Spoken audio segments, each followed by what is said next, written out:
Oke, udah. Oke. Abang, saya mau tanya tentang dramanya kasusnya Rikme seperti apa sih bang? Kemarin juga sempat masih ribut-ribut. Abang ngeliatnya gimana sih bang perkembangan kasus Nikita Mirzani sekarang ini bang?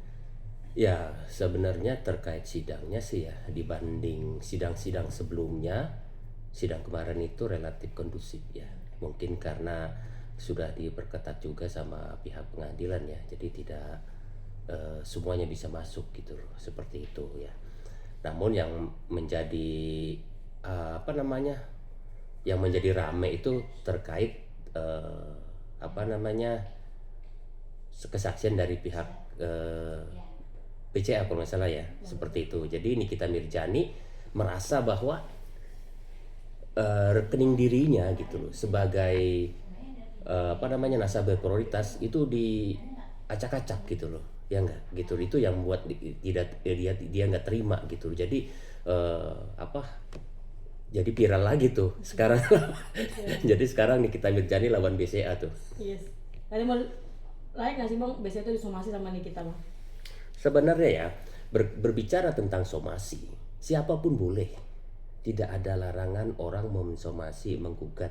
Yang penting dia punya dasar hukum, ya enggak?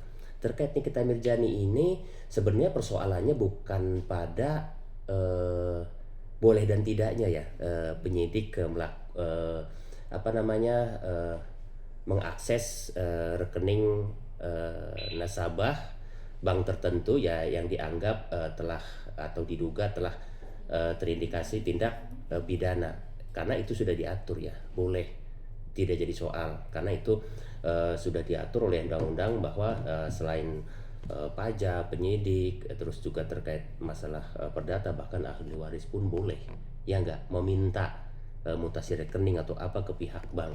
Cuma yang dipersoalkan ya terkait undang-undang apa namanya, eh, kerahasiaan data nasabah itu kan tidak terbatas di sana ya, seperti itu gitu loh.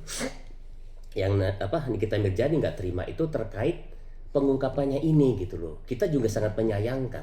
Sepertinya penyidik ini ada yang kurang tepat, ya nggak, seharusnya terkait menghadirkan saksi dari pihak bank yang berkaitan dengan kerahasiaan apa namanya, data nasabah, harusnya sidang itu bisa saja tertutup, ya enggak.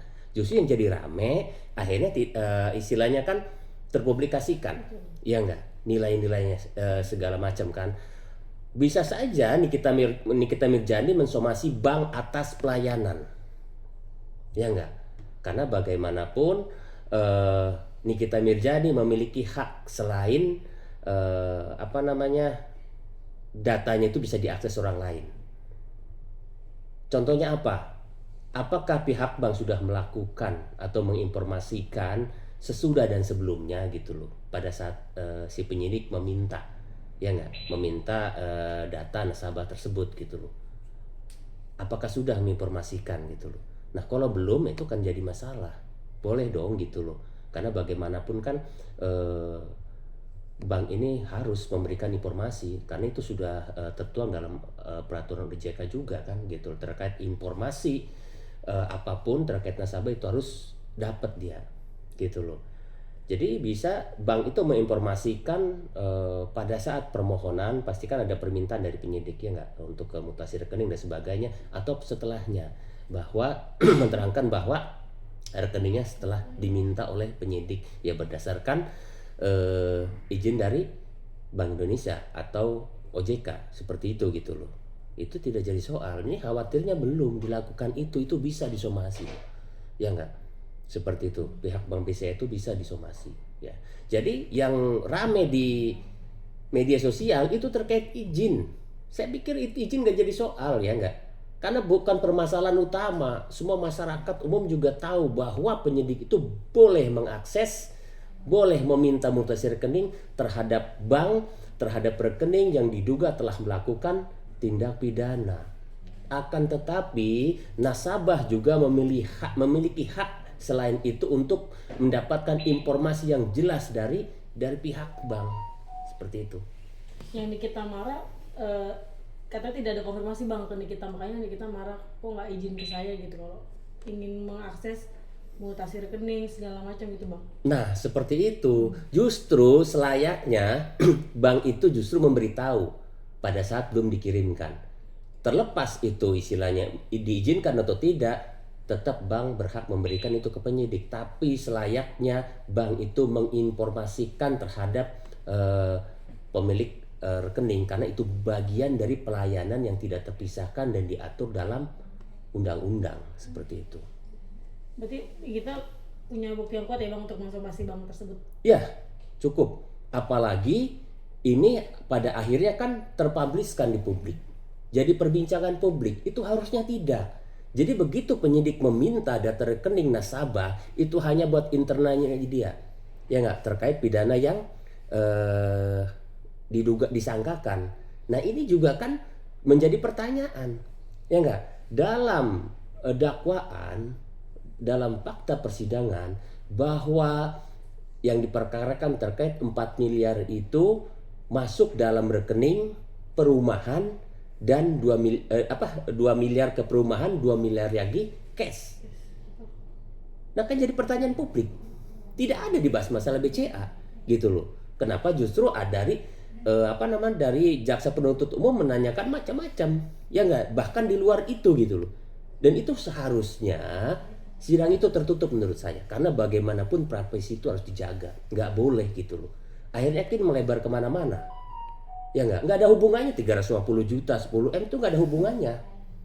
Penyidik tuh berhak menyasar terkait uang yang 4 miliar itu, larinya kemana, dibuat apa, ya nggak, ke siapa, seperti itu gitu loh.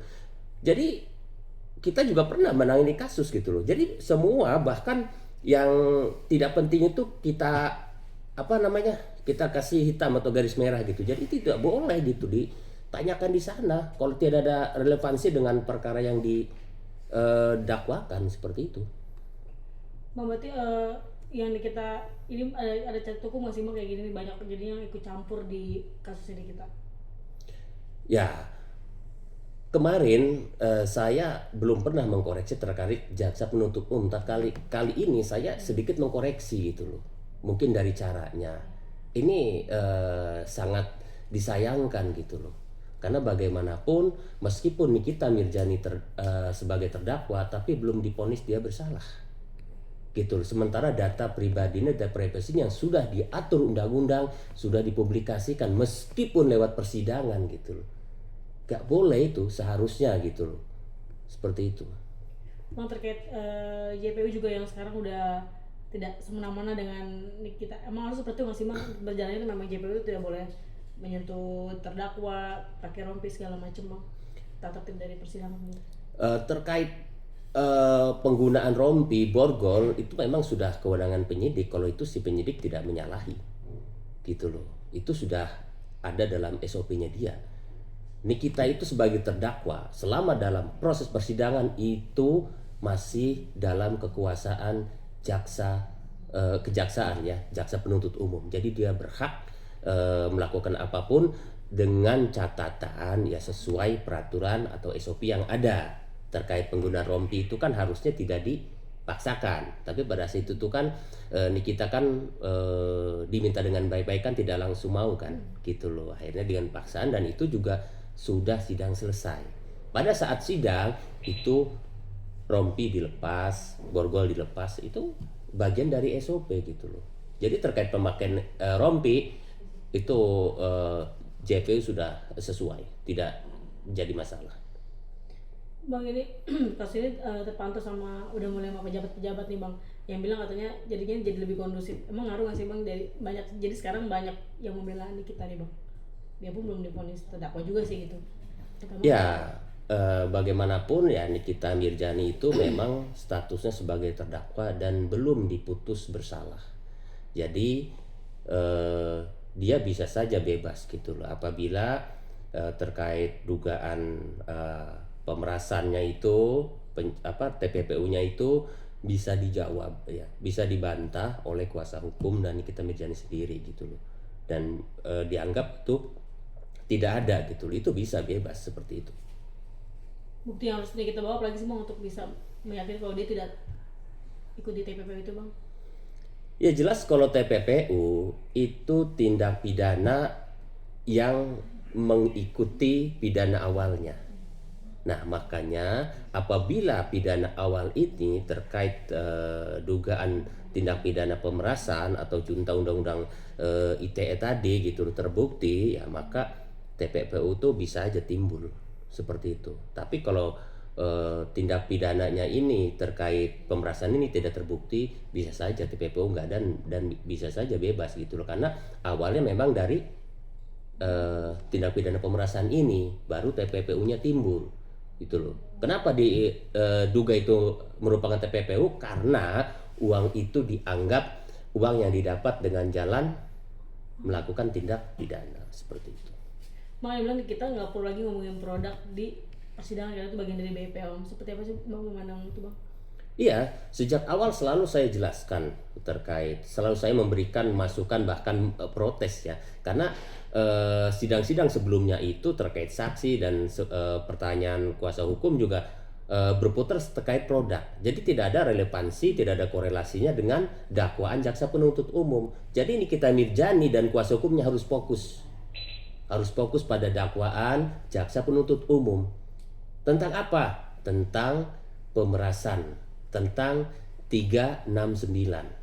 Fokus di sana, bantah di sana, jelaskan bahwa itu tidak benar dan bahwa itu tidak ada. Seperti itu. Bang, saksi yang harus bisa, menurut Abang saksi yang bisa meringankan kita harus siapa sih Bang dihadirkan Bang? Saksi yang dapat meringankan kita itu Mail. Apabila Mail dia berbicara bahwa apa yang dia lakukan itu memang karena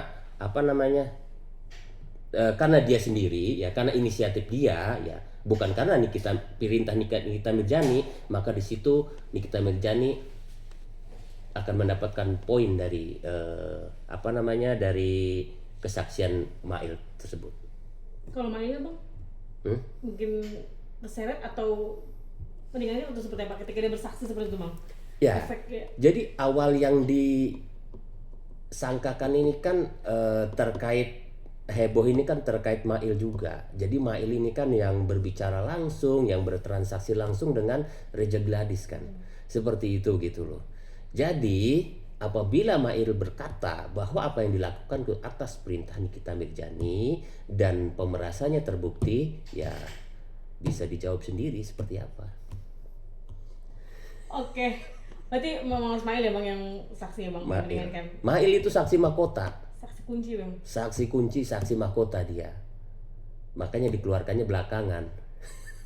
Oke, sip. Oke, thank you Abang. Iya.